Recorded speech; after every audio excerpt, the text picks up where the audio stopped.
इधर निजी निजी क्लिनिक नर्सिंग होम के संचालन के प्रति केंद्र भी गंभीर है। कोरोना की रोकथाम के लिए केंद्र सरकार का फरमान सामने आया। गृह सचिव अजय भल्ला ने सभी राज्यों के चीफ सेक्रेटरी को यह पत्र भेजा है।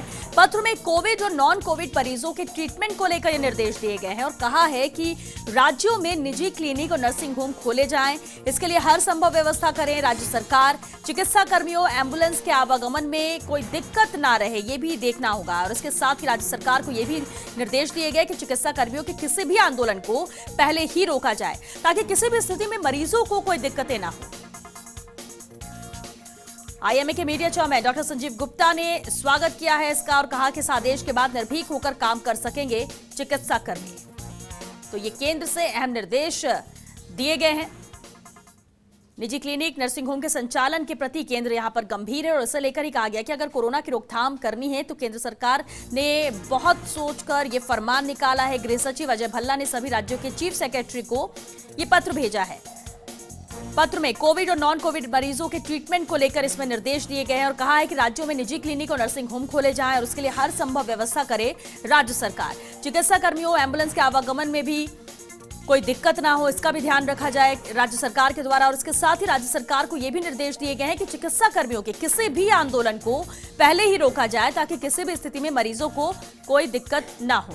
संवाददाता शिवेंद्र परमार हमारे साथ जुड़ गए हैं। शिवेंद्र, इंतजार इस बात को लेकर हो रहा था और अब केंद्र से भी कहा गया है कि निजी क्लिनिक और नर्सिंग होम का संचालन शुरू किया जाए।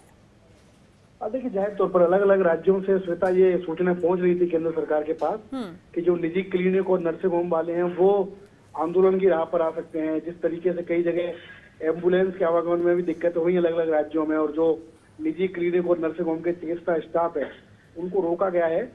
तो ये शिकायतें पहुंची केंद्र सरकार के पास और केंद्र सरकार ने बाकायदा अपने ऑर्डर में लिखा है। जो अजय भल्ला है होम सेक्रेटरी, उन्होंने जो ऑर्डर जारी किया है उन्होंने लिखा है कि अगर ऐसे आंदोलन ऐसे समय पे हुए तो वो बहुत बड़ी मुश्किल पैदा कर सकते हैं, अवरोध पैदा कर सकते हैं जो सरकार की माफ कीजिएगा जो कोरोना की लड़ाई है सरकार की, उसमें अवरोध पैदा कर सकते हैं। तो ये सरकार सुनिश्चित करे, राज्य सरकार है कि ऐसे आंदोलनों को शुरू होने से पहले ही रोका जाए, उनसे चर्चा की जाए, अगर उनकी कोई बात है तो उस पर उनसे बात की जाए, उनसे संवाद किया जाए।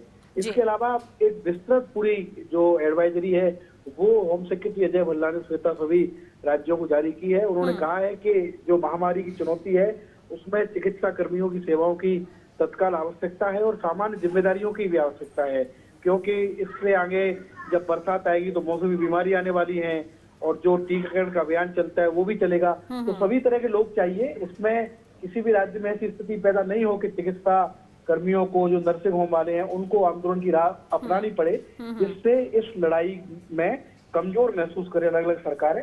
इसको देखते हुए ये एक आदेश कहे, इसको एडवाइजरी कहे, वो होम सेक्रेटरी है केंद्र में अजय भल्ला, उन्होंने सभी राज्यों के मुख्य सचिवों को बताया। चलिए, बहुत शुक्रिया शिवेंद्र आपका इस पूरी जानकारी के लिए। और इसी पर बातचीत के लिए हमारे साथ संवाददाता विकास शर्मा भी जुड़ चुके हैं। विकास, अब जबकि केंद्र की तरफ से एडवाइजरी आई है, राज्य सरकारों को ये पत्र भेजा गया है, सीएस को ये पत्र भेजा गया है, प्रदेश में किस तरह से इसे इम्प्लीमेंट किया जाएगा और इसे लेकर क्या प्रदेश सरकार की तरफ से, चिकित्सा मंत्री की तरफ से कोई प्रतिक्रिया आई है? कैसे इसे इम्प्लीमेंट करेंगे?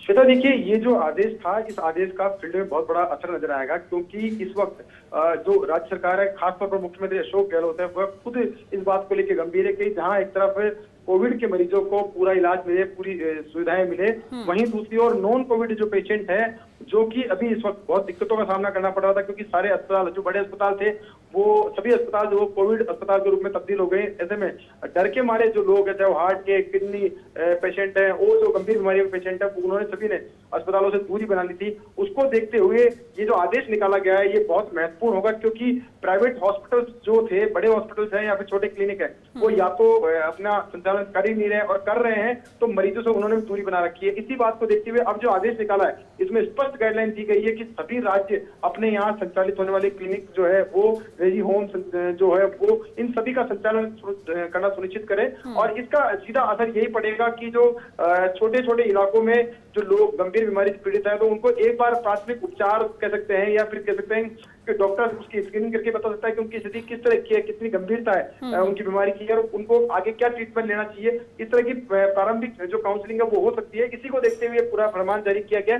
साथ ही इस फरमान में दूसरा एक आदेश भी है कि मौसमी बीमारियों का प्रकोप आगे हो सकता है। साथ ही जो टीकाकरण का अभियान है, क्योंकि अभी इस वक्त जो गर्भवती महिलाएं हैं उन्होंने भी अस्पतालों से दूरी बना रखी है, जो नवजात शिशु है उन्होंने भी अस्पतालों से दूरी बना, अपने बच्चों को वहां लेके नहीं जा रहे, तो उनको देखते हुए भी ये आदेश निकाला गया है कि उन सबको ये जो सारे जो लोग हैं जो कि नॉन कोविड श्रेणी के अंदर, इन सभी का ट्रीटमेंट मिले। इसी को देखते हुए जो निजी होम संचालक है, जो नर्सिंग जो क्लिनिक है, उन सभी का संचालन शुरू किया जाए, इसको सुनिश्चित करना तय किया है। इसके साथ ही ये भी कहा गया है कि जितने भी मेडिकल प्रोफेशन जुड़े हुए जो लोग हैं वो लोग उनका आवागमन है, क्योंकि लॉकडाउन है, लॉकडाउन के अलावा कई जगह पर कर्फ्यू भी है, तो ऐसी स्थिति में उनका आवागमन जो है वो बाधित होता है, कई बार शिकायतें भी आती है। तो इन सभी को एक आउटराइट उनको सेवाएं दी जाए, सुविधा दी जाए कि वो ऐसे इलाकों से मूवमेंट कर सकते हो, ताकि जो कह सकते हैं स्टाफ की कमी जो है वो दिक्कतें जो है झेलनी नहीं पड़े। जी बिल्कुल, बहुत शुक्रिया विकास आपका इस पूरी जानकारी के लिए।